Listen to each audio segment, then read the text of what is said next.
खुलुमबाय गोजोन फुंबिलि बयनिसिमबो नोंथांमोनखौ आंनि चेनेलाव गासैखौबो बरायनाय बावहरग्रोनाय थाबाय आसा खालामो नोंथांमोना खौरांखौ नायनानै मोजां मोनगोन। कक्राझार जिल्लानि उल्थापानियाव हाग्रा ओनसोलखौ एवस्रांनायखौ लानानै खुगा बेखेवदों बिटिसिनि चिफ हाग्रामा महिलारी बिथाङा फोरमायथिदों दि जायफोर सुबुंफोरा आयेन बेरेखायै हाग्रा ओनसोलखौ एवस्रांदों बे एवस्रांनाय खामानिजों राजखान्थियारि सोमोन्दो दङ। बिटिसि ओनसोलाव माबादि दुंहाव खालामनो हागोन बेखौ नाजागासिनो दङ। आं मिथिगौ बेयाव 500निफ्राय लानानै 1000सिम रां होनानै नारा-नाथा बे हाग्रा ओनसोलाव हाबहोदों। नाथाय जोंनि फरेस्टार आरो NGOआ जयै लोगो नांनानै बे हाग्रा एवस्रांनायखौ होबथानो हादों आरो बे जाथायखौ लानानै सोंनाय फिननाय खालामदों। जेखियानो जाया मानो बेयाव गुबुन जेबो गैया आरो बे हाग्रा ओनसोलखौ एवस्रांनाय सुबुंफोरा बे जायगानि नङा आरो बेयाव थोंजोङै राजखान्थिनि खैसार दङ होननानै गावनि बिबुंथिनि गेजेरजों बुंथियो हाग्रामा महिलारी बिथाङा। बेनि अनगायैबो बेराफारसेथिं बे जाथायखौ लानानैनो UPPLनि गाहाय नेहाथारि राजकुमार नार्जारी बिथाङाबो गुबुनखौ मुं सुवाबालानो बेनि सायाव गोख्रों एक्सन लानो थाखाय बिटिसिनि चिफ हाग्रामा महिलारीखौ खावलायदों। दासान्दि ST होनाय होयिखौ लानानै दुलाराय बर' फरायसा आफादा सोमावसारदोंमोन आरो बे खेबाव बनसुवा आलादा बड'लेण्ड रायजो दाबिनानै दिल्लीनि जन्तर मन्तराव गोख्रों सोमावसारनाय हाबाफारि बानजायदों। We want Bodoland, no Bodoland, no rest स्ल'गानजों गोमखांदों दिल्लीनि जन्तर मन्तराव आरो जेब्लासिम भारत सोरखारा आलादा बड'लेण्ड रायजोखौ होआ अब्लासिम सोमावसारलांबाय थागोन होननानै दाबि दैखांदों बनसुनिफ्राय। फैगौ 2026 मायथाइनि बिधान सभा बिसायख'थिनि थाखाय गसाइगावआव BJP दिल्लीआ साखाफारा जादों। जानो गोनां 2026 मायथाइनि बिधान सभा बिसायख'थिनि थाखाय गसाइगावआव BJP दिल्लीआ साखाफारा जादों। बिधान सभा बिसायख'थिखौ नोजोर बोनानै दोलोनि गोहोखौ बांहोनो थांखिजों सोलिगासिनो BJP दोलोनि मेल मिथिङा। बेबादिनो मैयानि सानावबो बिधान सभा बिसायख'थिखौ नोजोर लाखिनानै गसाइगाव बिधान सभा बियाबनि सिङाव थानाय जमदुवार मण्डल BJP दोलोनि मावखुलियाव गासैबो मर्चानि दैदेनगिरिफोरखौ लानानै मोनसे BJPनि सावरायमेल जानानै थाङो। बे सावरायमेलाव कक्राझार जिल्ला BJP दोलोनि नेहाथारि राहुल नार्जारी बिथाङाबो बाहागो लादोंमोन। बिटिआरनि बारग' CM प्रमद बर'नि दैदेननायाव UPPLनि मोनसे थान्दै हान्जाया नखर मन्थ्रिखौ लोगो हमहैनानै माखासे गोनांथार आयदाफोरखौ लानानै सावरायदों। बिटिआर गोजोन गोरोबथानि सागानगिरि बिटिआरनि बारग' गाहाय खुंगिरि प्रमद बर'जों लोगोसे UPPLनि मोनसे थान्दै हान्जाया बिटिआर गोरोबथानि आद्रा थानाय दफाफोर फारियै 4.3 दफानि गेजेरजों आर्टिकल 280 संबिजिरनि 125 सोदांनाय आयेनखौ मावफुंनाय आरो 3.1 दफा बादियै आद्रा थानाय बर'जों लोगोसे ट्राइबेल गामिफोरखौ बिटिआरआव सोसननाय आरो दफा 6.1 बादियै हाजो ओनसोलाव थानाय बर'फोरखौ ST हिलनि मर्यादा थिसननाय बायदि माखासे दाबिफोरखौ लानानै हादोरनि नखर मन्थ्रि अमित शाहखौ लोगो हमनानै सावरायलायदों। सिखना जोहोलाव नेशनेल पार्क आरो गुबुन हाग्रा ओनसोलफ्राव हाग्रा ओनसोलखौ फोजोबस्रांनायखौ लानानै गोख्रों रावजों सोंखारिदों चिरांनि DFOआ।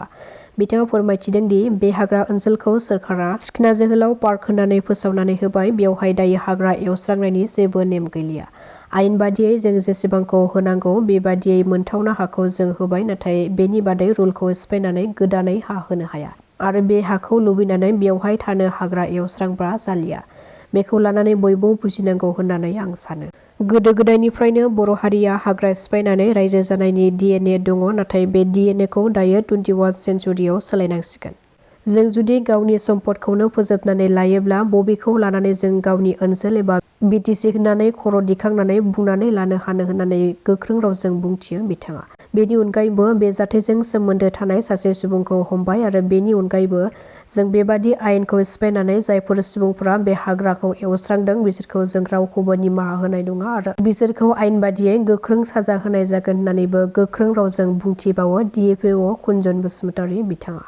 खुंजानो गोनां खुंगा 12थि खौसेथि बर' सुबुं आफादनि बोसोरारि जथुम्मानि गाहाय खुन्थियाखौ मैया बेखेवबाय।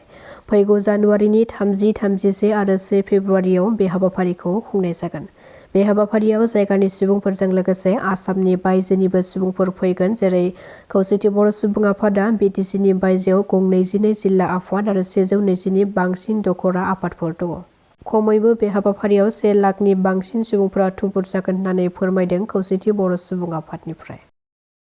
हाग्रामा महिलारी बिथांनि दैदेननाय BPF सरकारनि दिनाव थांनाय 17 बोसोरावहाय जिबायदि हाग्रा बिफाना धंस जादोंमोन हाग्राया धंस जादोंमोन बे 5 बोसोराव नै दा जागायजेननायावनो दान मोननैनि गेजेरावनो हाग्रामा महिलारी बिथांनि दैदेननायाव दिनै BTCनि हाग्राया बा हाग्रामाफोरा दिनै जोबस्रांनायनि महराव फैगासिनो दङ। बे जोंनि थाखाय दुखुनांथाव बाथ्रा। बिनिखायनो नोंथांमोननि मेडियानि गेजेरजों आं मोनसे बुस्थुखौ फकास खालामनो नागिरदों जे हाग्रा बिफान आरो हाग्रामा महिलारिनि दा सरकार बे टटेलि फेलियार जादों, जायनि जाहोनाव बिथांमोना दिनै राजनितिक षड़यन्त्र दङ होननानै सोरखौबा आसि थुनो नागिरदों।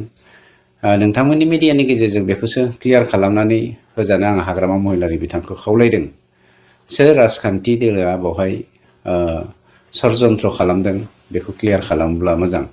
जोङो मिथिगौ जे मेडियानि गेजेरजों, ससियेल मिडियानि गेजेरजों फकास जादों जे बिथां हाग्रा बिफाननि EM पानिराम ब्रह्मनि बिथोन बायदियै 6 मास हाग्रा दाननो होनाय, बिफां लाइफां बोनो होनाय बेफोरबायदि खौरांखौ जोङो मिडियानि गेजेरजों मोनदों। बेसेसिम सैथो बेखौ मिथिया। बे जोंनि थाखाय दुखुनांथाव बाथ्रा आरो बियो खोन्थाथे बाथ्राथे सावरायगासिनो दङ। आरो मोनसे बुस्थुआ फकास जादों, जोंनि सरकारा जोबनाय लोगो लोगोनो हाग्रामा महिलारिनि बिथां BPF सरकारा फैफिननाय लोगो लोगोनो नेशनेल पार्कखौ डिस्ट्रय खालामदों, बे बुस्थुआ रोखा।